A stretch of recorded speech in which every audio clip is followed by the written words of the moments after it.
In this video, the pump is permanently running and the hot water tank is getting too hot.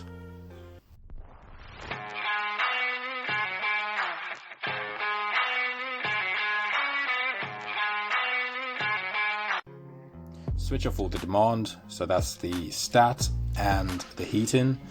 So as you can see on the heating side, it's off because it's on A, but on the hot water side it's stuck on B and it hasn't moved. So as soon as we take it off, we'll see it push over to where it should be, which is A, and now it's in the right position when it's off, which means that the body is the issue. So we try to turn it with our fingers, which we should be able to do, but it's stuck. So remove the circlip.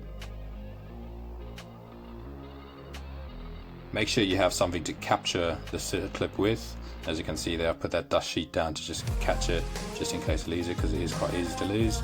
And then we put some WD-40 or AC-90 or any other penetration oil, and then you just move it around to let it soak in there.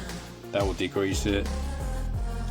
And then you can also push it in and out just to break up whatever's holding it in place, but that's not going to be a permanent fix, so we're going to have to lubricate that. So you can either put graphite grease or silicone grease on there, but you want it to go inside, so you're going to twist and push it back in and out.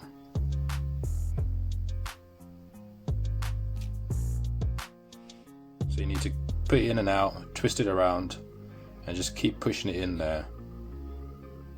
And then you refit the circlip. It's good to use a needle nose pliers for this. And then once it's in there, just give it a little test again. And then test the actuator, the motor, to see that it's not skipping any cogs or anything like that. Turn it back on, give it a test, see that it does switch over to A. Like, comment and subscribe.